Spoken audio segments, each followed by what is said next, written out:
Skin क्लिनिकमध्ये patient check करताना असं खूपदा लक्षात आलं आहे की पेशंटच्या मनात वेगवेगळे गैरसमज आहेत, म्हणजे मिथ्स आहेत. जसं की पिंपल्स फोडल्याने पिंपल्स लवकर नीट होतात, तसंच हेअर लॉस बद्दल मिथ्स आहेत, पिलिंग, लेझर्स अशा वेगवेगळ्या प्रोसिजर्स बद्दल पण पेशंटच्या मनात खूप सारे गैरसमज आहेत किंवा भीती आहे. तर आज आपण हे सगळे गैरसमज दूर करणार आहोत. तर बघूया वन बाय वन काय काय पेशंटच्या मनात वेगवेगळे गैरसमज किंवा मिथ्स असतात. मॅडम, पिंपल्सला दाबून किंवा फोडून त्याच्यामधून आपण जे पस काढतो ते केलं समाधान वाटते, पण ते करणे योग्य आहे का? तर सर्वप्रथम पिंपल्सचे वेगवेगळे टाईप्स असतात. तर त्याच्यामध्ये ग्रेड 1 ॲक्ने, ग्रेड 2, 3, 4, 5 असे वेगवेगळे असतात. तर छोटे पिंपल्स किंवा मग ज्याला आपण व्हाईट हेड ब्लॅक हेड्स म्हणतो ते पण पिंपल्सचेच प्रकार आहेत. आणि जर त्याच्यात त्याचे जे ग्रंथी असते त्याच्यामध्ये सीबम सिक्रेशन तयार होते, म्हणजेच ऑइल सिक्रेशन तयार होते. आणि मग ते ग्रंथीला एक डक्ट असते, ते डक्ट जर ब्लॉक झालं तर ब्लॉक झाल्यावर तिथे बॅक्टेरियाचं इन्फेक्शन होऊन त्या सीबमचं कन्व्हर्शन पसमध्ये होतो आणि त्यालाच मग आपण ग्रेड 4 ॲक्ने म्हणतो. म्हणजेच त्याच्यात पस भरायला तयार होते, मग ते दुखतं आणि मोठी गाठ तयार होते. तर हळूहळू हे ग्रेड 1 टू ग्रेड 4 किंवा ग्रेड 5 पिंपल्स असतात. ग्रेड 4 आणि 5 पिंपल्स पेशंटला जास्त त्रास देतात, कारण ते दुखत पण असतात, लाल पण होतात आणि चेहऱ्यावर चांगले सुद्धा दिसत नाहीत. मग अशा वेळेस पेशंटला बऱ्याचदा वाटते की आपण फोडून त्याच्यामधलं पस जर बाहेर काढलं तर ते लवकर गाठ कमी होईल. पण हे चुकीचं आहे.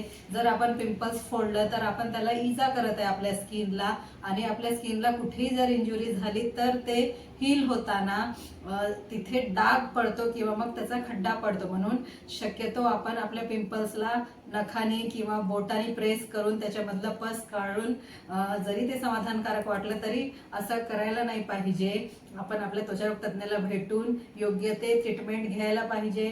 जर आपल्याला ग्रेड 1 टू ॲक्ने आहेत तर त्याप्रमाणे आपल्याला आपल्या स्किनचे डॉक्टर ट्रीटमेंट देतील. आणि जर हे जास्त पुढचे आहेत, म्हणजे ग्रेड 4 आणि ग्रेड 5 गाठी पण आहेत, तर त्याप्रमाणे आपल्याला काही टॅबलेट सुरू करतील आपले स्किनचे डॉक्टर, जेणेकरून त्याच्यामधलं पस जे आहे ते कमी कमी होणार, सिक्रेशन ऑइल सिक्रेशन कमी होणार.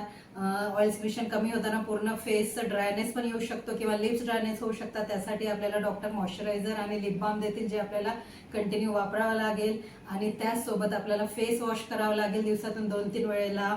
आणि मग अशी जर काळजी घेतली, त्यासोबत आपण आपला कोर्स कंप्लीट केला 2-2.5 महिने किंवा 3-4 महिन्याचा, ज्याच्यासोबत आपल्याला आपली लाईफस्टाईल मेंटेनन्स, ऑइली कमी खाणे, स्वीट कमी खाणे, असं प्रकारे डाएट, एक्सरसाइज आणि वेल बॅलन्स डाएट हे सगळं केलं तर आपल्याला नवीन पिंपल येण्याचं प्रमाण पण कमी होईल. आणि जे ऑलरेडी जर ग्रेड 4 ॲक्नेचे काही स्कार झालेले आहे, खड्डे झाले किंवा डाग झालेले आहे, तर याच्यासाठी डॉक्टर आपल्याला केमिकल पिलिंग किंवा मग लेझर सजेस्ट करतील. तर आपण आपल्या त्वचारोग तज्ज्ञाला भेटूनच हे सगळे करून घ्यावे. आणि सगळ्यात महत्त्वाचं म्हणजे जेव्हा आपण पिंपल्स फोडणार आणि त्याच्यानंतर खड्डे झाले तेव्हा आपण डॉक्टर्सकडे जाण्यापेक्षा स्टार्टिंगलाच डॉक्टरकडे गेलो तर पुढचे जे आपले स्कार्स होण्याची जी आहे ते व्हायच्या आधीच आपण डॉक्टरला अप्रोच करायला पाहिजे. म्हणजे डॅमेज होण्याच्या आधीच केलं तर आपली स्किन डॅमेज नाही होणार. कारण पिंपल्स येणार, राहणार, काही दिवस जाणार, परंतु स्कार जर झाले तर ते पूर्ण आयुष्यभरासाठी आपल्या चेहऱ्यावर स्कार होतात. आणि मग त्याला गोळ्या आणि क्रीमने नाही हे करता येत ट्रीटमेंट, त्याला आपल्याला लेझर ट्रीटमेंट करावी लागते. म्हणूनच आपण आधीच डॉक्टर्सला भेटून आपलं मेडिसिनचा course plus lifestyle plus procedure जसं की पिलिंग आणि लेझर्स हे करून घ्यायला पाहिजे.